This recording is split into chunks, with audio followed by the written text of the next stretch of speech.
생명의 떡이라. 좀 더 힘있게 나는 생명의 떡이라.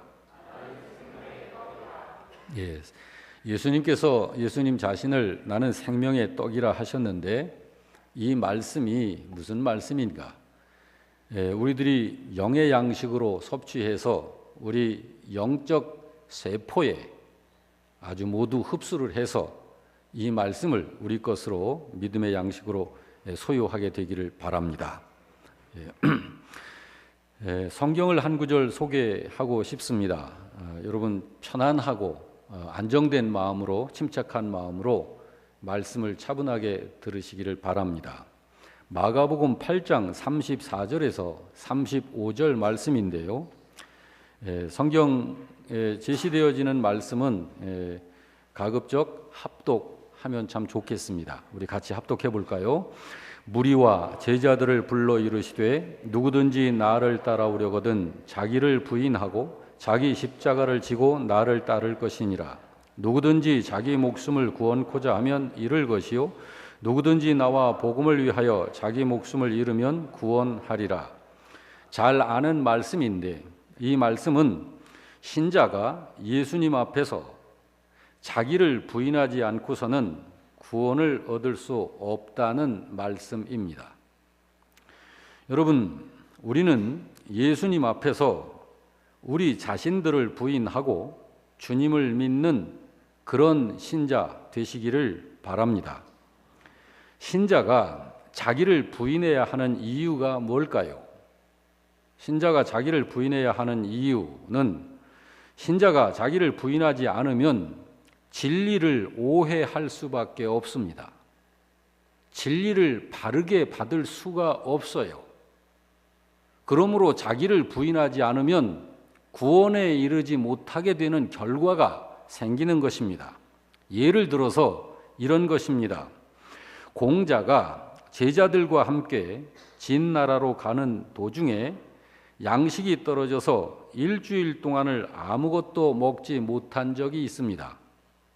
그때 공자의 제자 안회가 가까스로 쌀을 구해와 밥을 지었습니다. 일주일을 굶은 후에 밥을 지었으니 얼마나 그 양식이 소중하겠습니까? 공자는 너무 허기진 나머지 밥이 다 되었는지 알아보려고 부엌을 들여다보다가 보지 못할 것을 봤습니다. 밥솥의 뚜껑을 열고 밥을 한 움큼 먹고 있는 안회를 본 것입니다. 공자는 깜짝 놀랐습니다. 안회는 제자 가운데 도덕 수양이 가장 잘 되어 공자가 아끼고 아끼는 학생이었는데 밥을 먼저 훔쳐먹는 것입니다. 공자는 크게 실망을 하고 곧 자신의 방으로 돌아왔습니다. 이윽고 안회가 밥이 다 되었다고 하자 공자가 말하기를 안회야, 내가 방금 꿈속에서 선친을 배웠는데 밥이 되거든 먼저 조상에게 제사를 지내라고 하더구나. 밥을 몰래 먹은 안회를 뉘우치게 하려는 의도로 공자가 그렇게 말한 것입니다. 그 말을 들은 안회는 곧장 무릎을 꿇고 스승 공자에게 말했습니다. 스승님, 이 밥으로는 제사를 지낼 수가 없습니다. 제가 솥뚜껑을 연 순간 천장에서 흙덩어리가 떨어졌습니다. 스승님께 드리고자 하니 더럽고 버리자니 아까워서 제가 그 부분을 먹었습니다. 공자는 안회를 잠시나마 의심한 것이 너무 부끄럽고 후회스러워서 다른 제자들을 불러놓고 다음과 같이 말했습니다. 예전에 나는 나의 눈을 믿었었다. 그러나 나의 눈도 완전히 믿을 것이 되지 못하는구나. 예전에 나는 나의 머리를 믿었다. 그러나 나의 머리도 역시 완전히 믿을 것이 되지 못하는구나. 너희는 보고 들은 것이 꼭 진실이 아닐 수도 있다는 사실을 명심하거라. 이런 교훈을 했습니다. 여러분, 우리가 왜 자기를 부인해야 하는지 그리고 예수께서 왜 제자들에게 그 말씀을 하셨는지를 생각을 하면서 오늘의 말씀을 들으시기를 바랍니다. 사람은 거의 자신의 이성, 자신의 경험, 자기의 감정, 판단 이런 것들을 절대적으로 의존하면서 사는 존재가 사람이기 때문에 그렇습니다. 오늘은 우리 자신의 지식이나 기분, 감정, 이성을 생각하면서 말씀을 들으시기를 바랍니다. 성경을 한 구절 더 소개하겠습니다. 마태복음 16장 13절 이하입니다. 같이 읽습니다. 예수께서 빌립보 가이사랴 지방에 이르러 제자들에게 물어 이르되 사람들이 인자를 누구라 하느냐? 이르되 더러는 세례 요한, 더러는 엘리야, 어떤 이는 예레미야나 선지자 중에 하나라 하나이다. 이르시되 너희는 나를 누구라 하느냐? 시몬 베드로가 대답하여 이르되 주는 그리스도시요 살아계신 하나님의 아들이시니이다.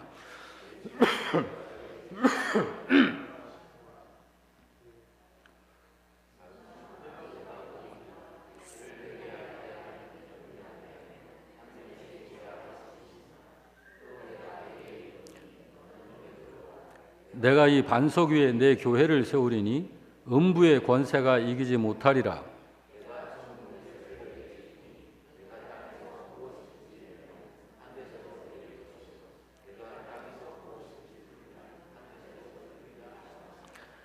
예수님이 제자들에게 물으셨던 질문이 있습니다. 곧 너희는 나를 누구라 하느냐? 라는 질문을 하셨어요. 이 질문을 하신 이유는 그 질문에 대한 그 사람의 입장이 그 사람의 정체성을 나타내는 것이기 때문에 예수님께서 그 질문을 통해서 교훈하시려는 의도로 물으신 것입니다. 다시 말해서 그가 하나님 나라에 속한 사람인지 그렇지 아니한 사람인지를 나타내기 때문입니다. 여러분, 예수님이 이런 말씀을 하신 것 기억하시죠? 요한복음 14장 6절 7절에 예수께서 이르시되 내가 곧 길이요 진리요 생명이니 나로 말미암지 않고는 아버지께로 올 자가 없느니라. 너희가 나를 알았더라면 내 아버지도 알았으리라 하신 말씀 말입니다. 여러분, 이 말씀을 믿으시나요? 이 말씀 믿으시나요? 그래서 예수님이 이 질문을 하신 거예요. 오직 예수님만이 사람을 하나님 나라로 가게 하는 유일한 길이기 때문에, 그리고 예수님을 알아야 하나님을 알기 때문에 이 질문을 하신 것입니다. 여기 예수님께서 내가 곧 길이요 진리요 생명이니 나로 말미암지 않고는 아버지께로 올 자가 없느니라 하신 이 말씀은 오직 예수님을 통해서만이 사람이 하나님께로 나아갈 수 있는 유일한 길이시라는 사실을 예수님이 선포하신 거예요. 그래서 하나님께서는 경건한 신자 누가를 통해 사도행전을 기록하게 하시면서 이런 말씀도 해 놓으셨습니다. 사도행전 4장 12절에 무슨 말씀이죠? 다 같이 다른 이로서는 구원을 받을 수 없나니 천하 사람 중에 구원을 받을 만한 다른 이름을 우리에게 주신 일이 없음이라 하였더라. 그렇습니다, 여러분. 예수님으로 말미암지 않고서는 그 누구도 하나님 나라에 갈 수 없습니다. 그래서 예수님께서 자기를 따르는 제자들에게 이 질문을 하신 것이고, 신자들은 예수님이 누구시며 어떤 분이신지를 정확하게 아는 것이 중요한 것입니다. 오늘 여러분은 예수님을 어떤 분으로 알고 있는지를, 여러분들이 이제까지 예수님을 알고 있는 그분이 어떤 분이신지를 어떻게 인식하고 선입견을 가지고 있었는지를 생각하시면서 오늘 말씀을 들으시기를 바랍니다. 그래서 마음속으로 답해 보시기 바랍니다. 여러분에게는 예수님이 누구시며 어떤 분이신가요? 제가 보기를 드리겠습니다. 예수님 전능자신가요? 다시 말해서 못하시는 것이 없이 무엇이든지 다 하실 수 있는 분으로 아시나요? 예수님은 과거, 현재, 미래까지 모든 걸 다 아시는 분으로 아시나요?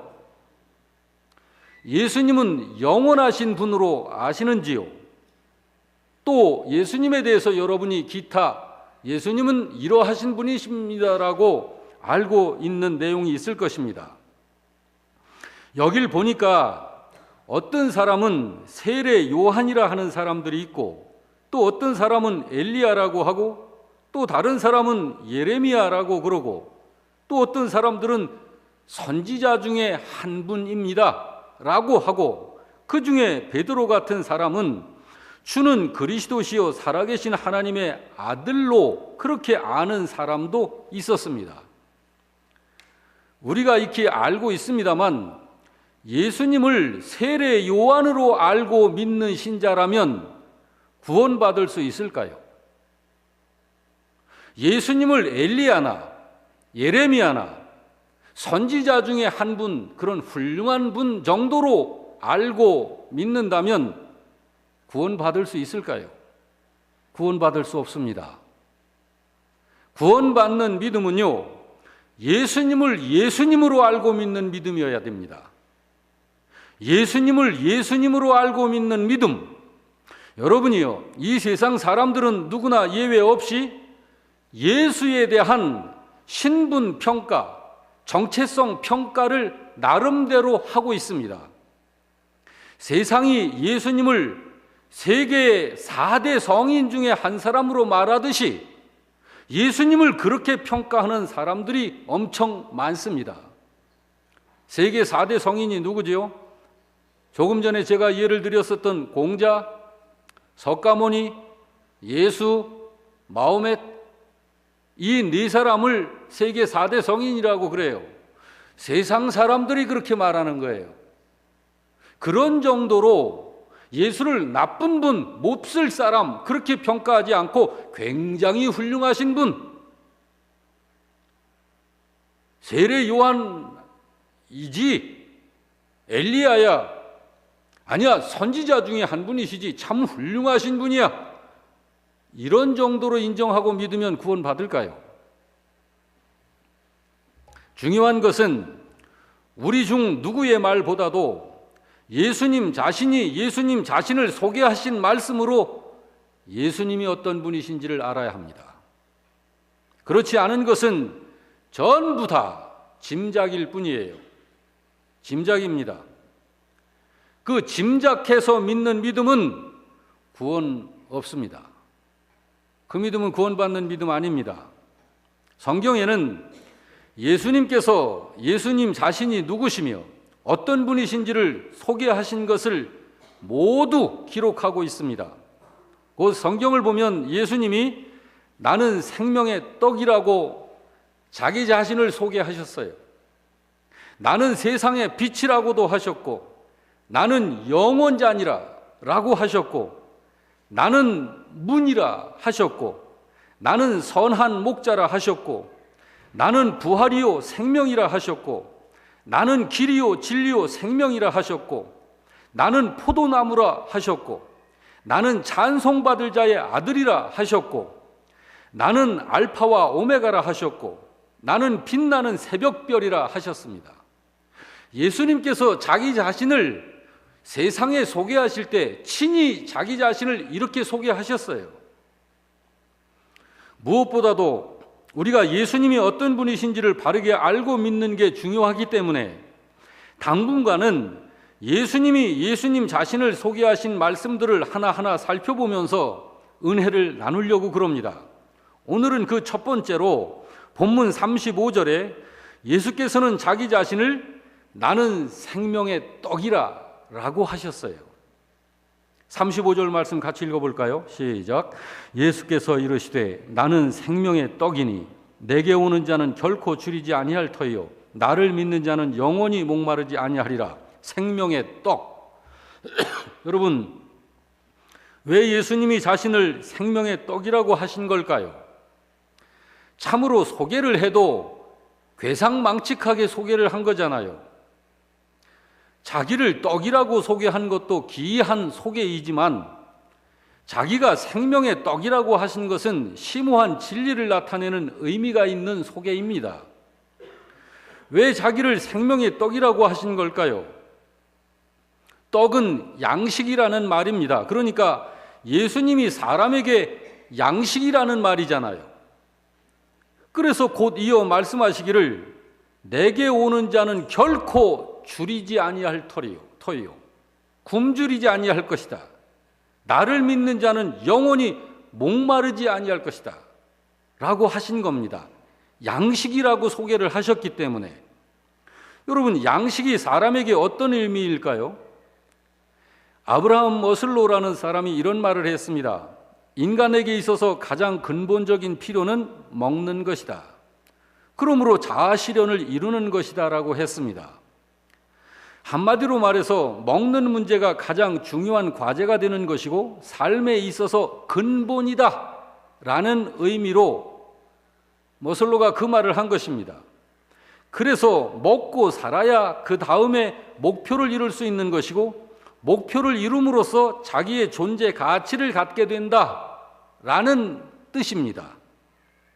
참으로 일리가 있는 말처럼 생각되지만 틀렸습니다.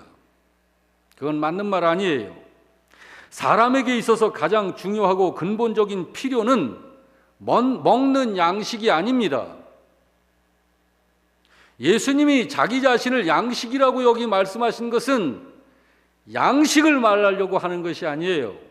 인간의 가장 근본된 필요가 무엇인지를 제자들에게 교훈하시기 위해서 양식 비유를 가지고 들어오신 거예요. 여러분, 사람에게 있어서 가장 중요한 근본적인 필요는 먹는 양식이 아니고 하나님과의 관계 회복입니다. 하나님과 화목을 이루는 것이 인간의 가장 근본이 되는 문제인 거예요. 예수님께서 하신 이 말씀은 인간의 가장 중요한 문제, 인간의 근본이 되는 문제가 무엇인지를 드러내신 것이지 예수를 통해 양식 문제 탄탄하게 기반을 마련해야 된다, 그런 말씀을 하시는 것이 아니에요.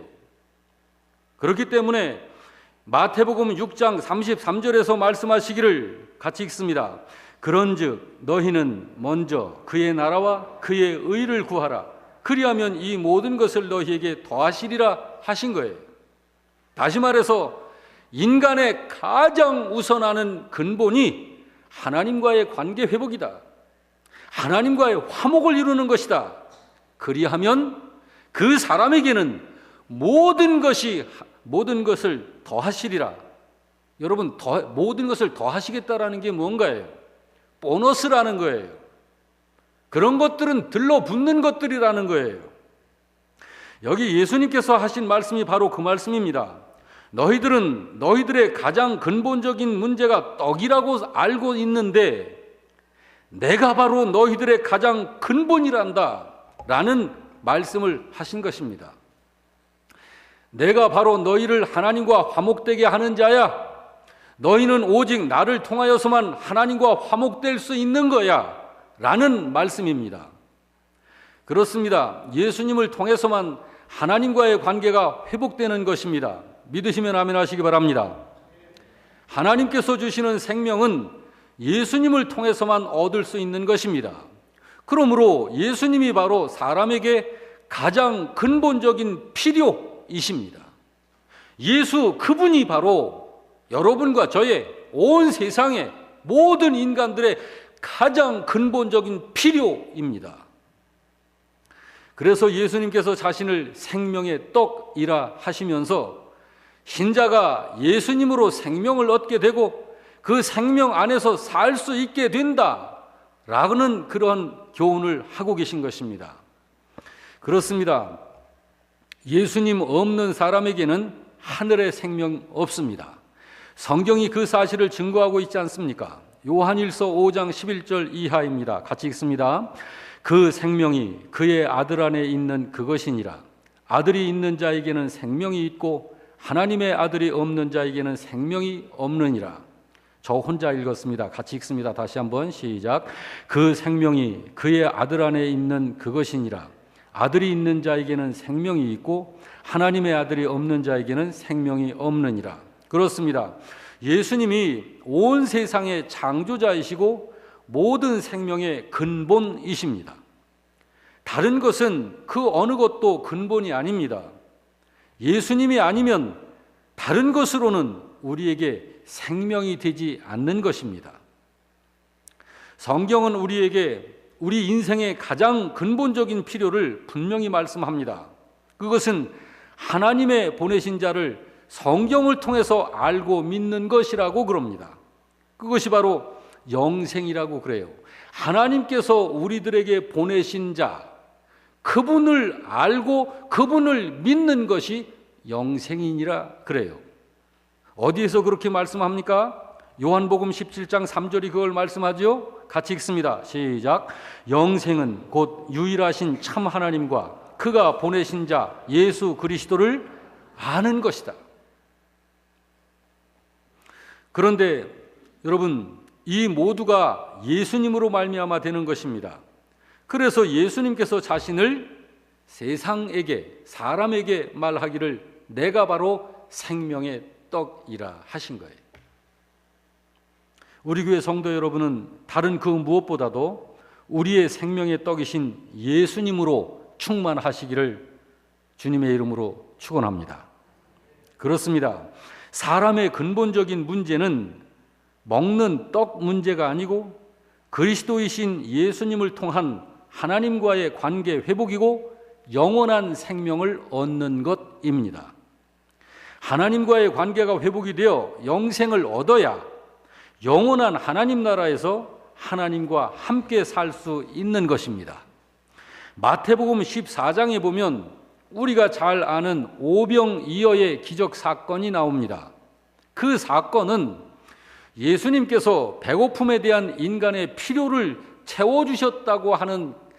채워주신 사건이지만 그 기적의 목적은 배고픈 사람들에게 양식 문제를 해결해 주는 것이 목적이 아니고 예수님이 바로 인간의 근본이 되시는 분이시라는 것을 그 기적 사건을 통해 드러내신 거예요.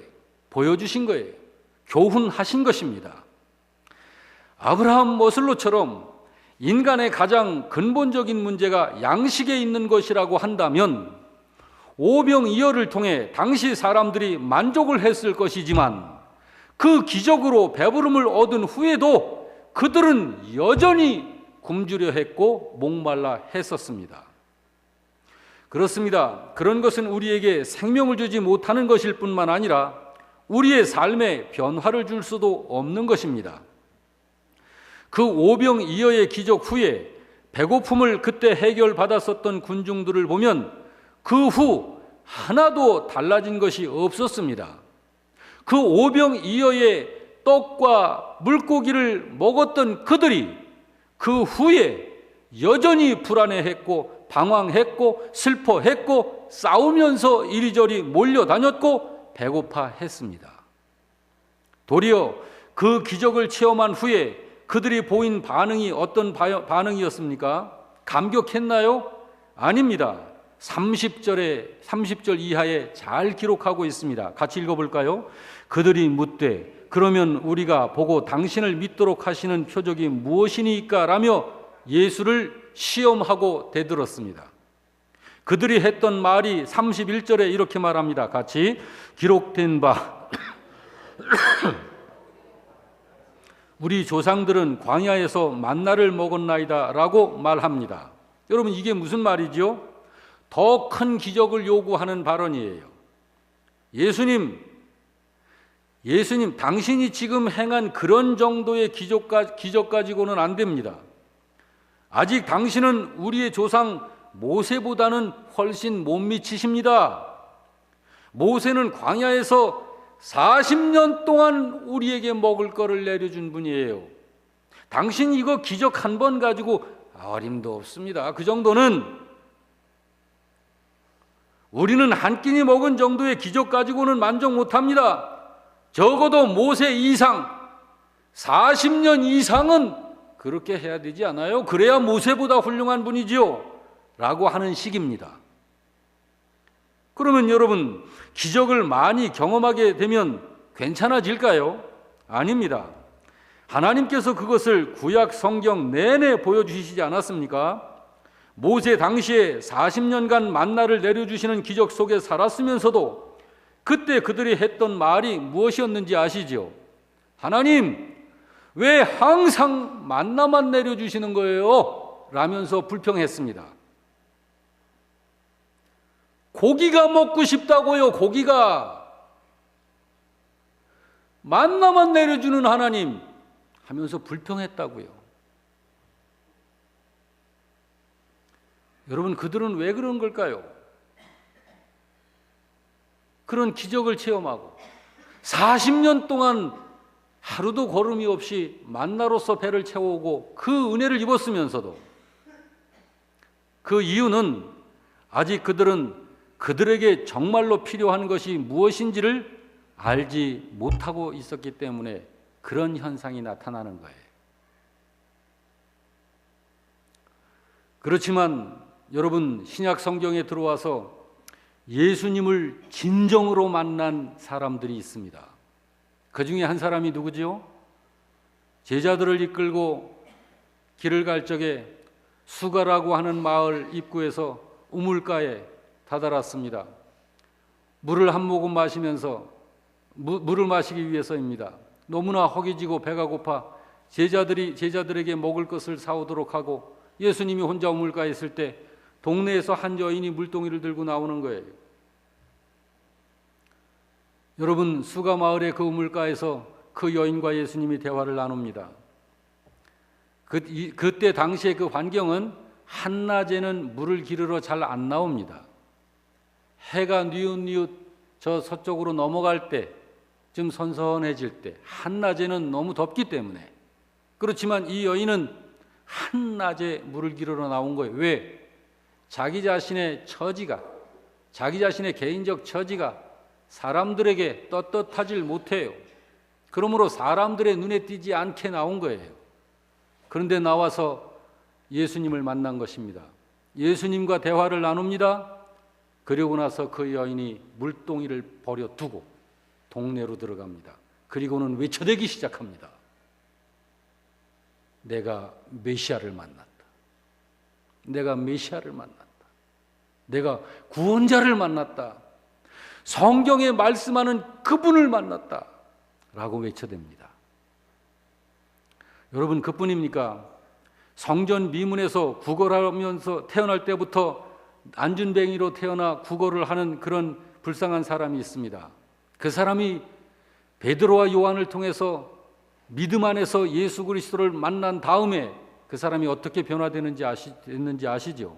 사도행전 6장 3장 6절 이하에 이렇게 기록되어 있습니다. 같이 읽습니다. 은과 금은 내게 없거니와 내게 있는 이것을 네게 주노니 나사렛 예수 그리스도의 이름으로 일어나 걸으라 하고 오른손을 잡아 일으키니 발과 발목이 곧 힘을 얻고 뛰어 서서 걸으며 그들과 함께 성전으로 들어가면서 뛰기도 하고 걷기도 하며 하나님을 찬송하더라. 여러분, 이 나오면서부터 안진뱅이 된 이 사람 베드로와 요한을 통하여서 눈에 보이지 않는 살아계신 하나님의 아들 그분 예수 그리스도를 만납니다. 그분이 단지 내 질병 치유해 주는 정도의 그런 분이라는 정도가 아니에요. 예수 그분이 바로 근본자시다라는 거. 하늘과 땅의 창조자시고 그분이 전능자이시며 그분에게로부터 영원한 생명을 얻는다는 사실을, 영원한 생명의 수여자가 바로 그분이라는 사실을 베드로와 요한을 통하여서 만나고 난 후에 그가 걸어 뛰면서 그가 바로 다음에 했었던 행동이 베드로와 요한을 쫓아 성전 안으로 들어가서 하나님을 찬양하며 하나님을 높인 사람이 바로 그 사람입니다. 여러분, 그렇습니다. 예수님은 그런 근본자세요. 근본자이십니다. 시편 기자는 이 사실을 깨닫고 이렇게 고백합니다. 그래서 시편 42편 1절에 어떻게 고백해요? 하나님이시여 사슴이 시냇물을 찾기에 갈급함같이 내 영혼이 주를 찾기에 갈급하니이다. 메시아를 아는 사람은 그런 것입니다. 그렇습니다. 예수님은 생명의 양식이십니다. 예수님이 이렇게 말씀하셨죠. 요한복음 6장 35절 이하에 같이 읽습니다. 시작. 진실로 진실로 너희에게 이르노니 인자의 살을 먹지 아니하고 인자의 피를 마시지 아니하면 너희 속에 생명이 없느니라. 내 살을 먹고 내 피를 마시는 자는 영생을 가졌고 마지막 날에 내가 그를 다시 살리리니 내 살은 참된 양식이요 내 피는 참된 음료로다. 내 살을 먹고 내 피를 마시는 자는 내 안에 거하고 나도 그의 안에 거하나니 살아계신 아버지께서 나를 보내심에 내가 아버지로 말미암아 사는 것 같이 나를 먹는 그 사람도 나로 말미암아 살리라. 여러분, 사람은 세상을 살면서 수없이 많은 문제에 부딪히며 삽니다. 문제 중에 그 어떤 하나를 이루었다 해도 그 기쁨은 순간적일 뿐이고 그 다음에는 또 다른 두려움과 불안이 찾아옵니다. 그렇게 살다가 결국 마지막 직면해야 하는 것이 죽음 아닙니까? 그렇다면 여러분, 그 싸늘한 무덤 앞에서 우리가 언제는 이걸 이루었고 또 언제는 이걸 이루었다 하는 그 성공들이 무슨 의미가 있습니까? 도대체 사람의 욕망 같은 것들이 차디찬 한 줌의 흙 앞에서 가지는 의미가 무엇입니까? 수많은 사람들이 그 마지막 앞에서 할 말이 없습니다. 인생의 허물을 말하면서 슬픈 고백을 합니다. 오직 예수님으로부터만 받을 수 있는 것이 영생입니다. 그것이 사람의 근본적인 필요입니다. 오늘 예수님께서 내가 생명의 떡이라 하신 말씀이 그 의미입니다. 그래서 사람은 예수님을 영접해야 하는 것입니다. 이미 예수님을 영접한 사람들은 범사를 예수님으로 처신하고 예수님으로 행하면서 살아야 하는 것입니다. 여러분이요, 예수님 안에 영원한 행복이 있습니다. 예수님 그분으로부터만 생명이 있습니다. 예수님 앞에 나오셨습니까? 그렇다면 감사하시고 예수 안에서만 사십시오. 예수님 떠나지 마십시오. 혹시 몸은 나와 있지만 마음으로는 아직 예수님 앞에 나오지 못하셨습니까? 그렇다면 믿음을 가지고 예수님 앞에 나오십시오. 그리고 영원한 생명을 선물로 받으십시오. 예수님이 바로 우리 모든 인생들의 근본이십니다.